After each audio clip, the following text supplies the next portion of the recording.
ደግሞም አንተ ሕፃን ሆይ የልዑል ነቢይ ትባላለህ፣ መንገዱን ልትጠርግ በጌታ ፊት ትሄዳለህና፣ እንደዚህም የኃጢአታቸው ስርየት የሆነውን የመዳን ዕውቀት ለሕዝቡ ትሰጣለህ። ይህም ከላይ የመጣ ብርሃን በጎበኘበት በአምላካችን ምሕረትና ርኅራኄ ምክንያት ነው። የሉቃስ ወንጌል ምዕራፍ 1 ከቁጥር 76 ጀምሮ። በስመ አብ ወወልድ ወመንፈስ ቅዱስ አሐዱ አምላክ አመ 30 ለሰኔ በዛቲ ዕለት ተወልደ ቅዱስ ዮሐንስ መጥምቅ ነቢይ ወሰማዕት ወሐዋርያ። አንድ አምላክ በሆነ በአብ በወልድ በመንፈስ ቅዱስ ስም ሰኔ 30 በዚች ዕለት ነቢይ ሰማዕትና ሐዋርያ የሆነ መጥምቁ ዮሐንስ ተወለደ። ይህም በእናቱ ማኅፀን ውስጥ ሳለ ለእግዚአብሔር ልጅ የሰገደው ነው። ይህም በመድህን ክርስቶስ ራስ ላይ እጁን ጭኖ በውሃ ያጠምቀው ዘንድ የተገባው ነው። በቅዱስ ወንጌል እንደተናገረ ወንድ ልጅን ትወልድ ዘንድ የኤልሳቤጥ የጽንሷ ወራት በተፈጸመ ጊዜ ወንድ ልጅን ወለደች። ዘመዶቿና ጎረቤቶቿ እግዚአብሔር ቸርነቱን እንዳበዛላት በሰሙ ጊዜ ስለ እርሷ ደስ አላቸው። በስምንተኛውም ቀን ሊገዝሩት መጡ። በአባቱ ስም ዘካርያስ ብለው ጠሩት። እናቱ ግን አይሆንም፣ ዮሐንስ ይባል አለች። ከዘመዶችሽ ስሙ እንዲህ የሚባል የለም አሏት። አባቱንም ጠቅሰው ማን ሊባል ትወዳለህ አሉት። እርሱም ብራና ለምኖ ስሙ ዮሐንስ ይባል ብሎ ጻፈ። ሁሉም አደነቁ። ያን ጊዜም አንደበቱ ከድዳነት ተፈቶለት ተናገረ። እግዚአብሔርንም ፈጽሞ አመሰገነው። ስለ ልጁና ስለ መድኃኒታችን መምጣት ልጁ ዮሐንስም የልዑል ነቢይ እንደሚባልና በእግዚአብሔርም ፊት እንደሚሄድ ትንቢት ተናገረ። ሰብአ ሰገልም መጥተው ከሄዱ በኋላ ሄሮድስ ሕፃናትን በገደላቸው ጊዜ ስለ ሕፃኑ ዮሐንስ ለሄሮድስ ነገሩት። እንዲገድሉትም ጭፍሮችን ላከ። ጭፍሮችም ወደ አባቱ ዘካርያስ መጡ። ሕፃኑንም ከእርሱ ፈለጉት። አባቱም አንስቶ በትከሻዎቹ ተሸክሞ ወደ ቤተ መቅደሱ ከእርሱ ጋር እንዲሄዱና ሕፃኑን በዚያ እንዲወስዱት ወታደሮችን ለመናቸው። ከዚህም በኋላ ሕፃኑን በመሠዊያው ጠርዝ ላይ አኖረውና ከዚህ ራሳችሁን ተቀብላችሁ ውሰዱት አላቸው። ወዲያውኑ የእግዚአብሔር መልአክ ነጥቆ ወደ በረሃ ወሰደው። ጭፍሮቹን ባላገኙት ጊዜ አባቱ ዘካርያስን ገደሉት። ሕፃኑ ግን አድጎ ለእስራኤል እስከተገለጠበት ጊዜ ድረስ በበረሃ ውስጥ ኖረ። የእግዚአብሔርን መንገድ ጥረጉ፣ ጥርጊያውንም አስተካክሉ እያለ በምድረ በዳ የሚጮህ የአዋጅ ነጋሪ ድምፅ እነሆ ብሎ ኢሳይያስ የተናገረለት ይህ ነው። ሚልክያስም ስለ እሱ እንዲህ አለ።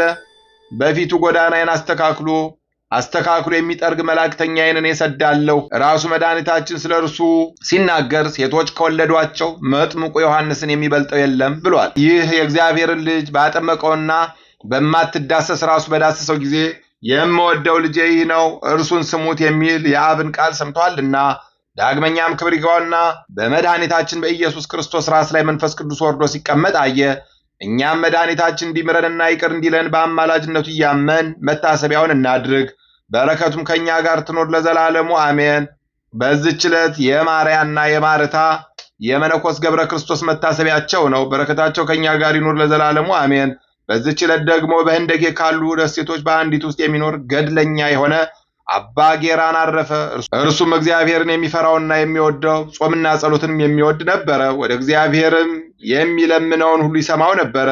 በጸሎቱም ከዚያች አገር ንዳድ፣ አባር፣ ድርቅ፣ በጠላት መማረክ፣ የደም መፍሰስና የመርከቦች መስጠም ተወገደ። የፈለገውንም ሁሉ በጸሎቱ ያገኝ ነበረ።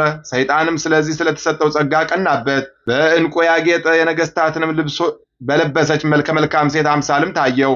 እርሷም ብቻዋን ትንጎራደድ ነበረ። ባያትም ጊዜ ወደ እርሷ ሄደ፣ ስራዋንም ጠየቃት። እርሷም እንዲህ አለች። የንጉሥ ሰርስባል ልጅ ነኝ። እህቴ ከአባቷ ባሮች ጋር ባመነዘረች ጊዜ ሁላችንንም ሊገድለን ፈለገ። ስለዚህም ፈርቼ በሌሊት ወጣው፣ ወደዚህም በረሃ መጣው። ቅዱሱን ሰው አንተን በማግኘት የምድለኛ ነኝ። እርሱም ወደ እኔ የሚመጡ ሰዎች እንዳያዩሽ ወደዚያች የዓለት ዋሻ ሂጂ አላት። በሌሊትም ከአራዊት የተነሳ እንደፈራ ሰው እየጮኸች መጥታ የዱር አራዊት እንዳይበሉኝ ክፈትልኝ አለችው። እርሱም ከፈተላትና ገባች። በጎኑም ተኝታ ደረቱን አቀፈችው። ልቡንም ወደ ፍቅር እስካዘነበለችው ድረስ ነገሯን አለሰለሰችለት። ያን ጊዜ ያደረበት የመንፈስ ቅዱስ ጸጋ ተለየው። ከእርሷም ጋር ተኝቶ ኃጢአት እንደሚሠራ ሆነ።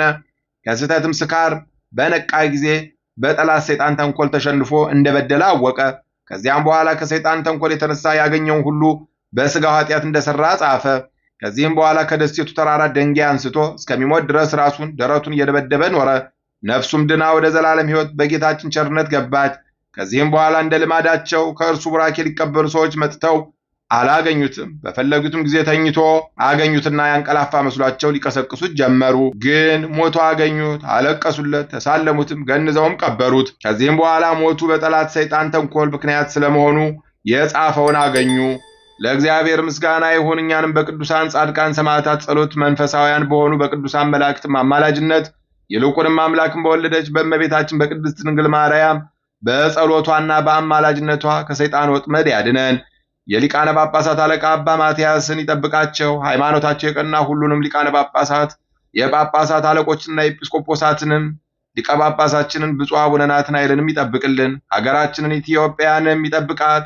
ለዓለም ሁሉ ሰላምን ይስጥልን። አሜን። የተባረከ የሰኔ ወር በእግዚአብሔር ቸርነት ተፈጸመ። አሜን። አነሳስቶ ላስጀመረን አስጀምሮ ላስፈጸመን ለልዑል እግዚአብሔር ክብር ምስጋና ለእርሱ ይሁን። አንድ አምላክ በሆነ በአብ በወልድ በመንፈስ ቅዱስ ስም ሐምሌ 1 በዚች ቀን ሰውነቷ ለእግዚአብሔር የሰጠች ቅድስት ድንግልና መስተጋድልት ቅድስት ቅፍሮንያ ሰማዕት ሆነች። ምስጋና ይሁን ለአብ ለወልድ ለመንፈስ ቅዱስ አንድ አምላክ በሚሆን ዛሬም ዘወትርም ለዘላለሙ አሜን።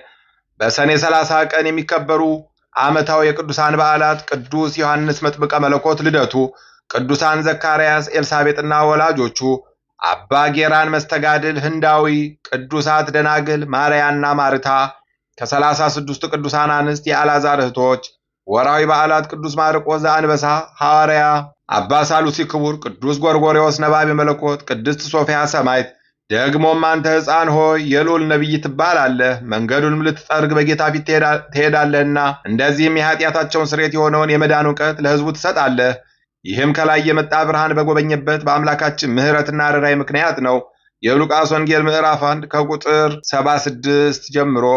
የሰማነውን በልቦናችን ያሳድርብን። ከቅዱሳን አባቶቻችን ከቅዱሳት እናቶቻችን በረከት ረድኤት ያሳትፈን። ይቅርታውን ቸርነቱን ያርቅብን። የሰላም አምላክ ሰላሙን ፍቅሩን አንድነቱን ይስጠን። ወርሃ ሰኔን በሰላም አስጀምሮ በሰላም እንዳስፈጸመን አሁንም ደግሞ ወርሃ ሐምሌን በሰላም አስጀምሮ በሰላም እንዲያስፈጽመን ወርሃ ክረምቱን የሰላም እንዲያደርግልን ለብርሃነ መስቀሉ በሰላም እንዲያደርሰን የአምላካችን ቅዱስ ፈቃድ ይሁንልን። እንበል አቡነ ዘበሰማያት ይትቀደስ ስምከ ትምጻእ መንግሥትከ ወይኩን ፈቃድከ በከመ በሰማይ ኢየሱስ ክርስቶስ ከመ ይስረይ ለነ ኃጣውኢነ ተማኅፀነ ብከ ኃይለ እግዚአብሔር አብይ ኦ እግዚእ ኢየሱስ ክርስቶስ ስረይ ኃጢአቴ ወኃጢአተ ኩሉ ሕዝብከ ማሰራ ኃጢአት እግዚአብሔር ይፍታ። እግዚአብሔር ይባርክ። ሰላም ያሳደረ ሰላም ያውለን። ሰላም ያዋለ ሰላም ያሳድረን። ይቆየ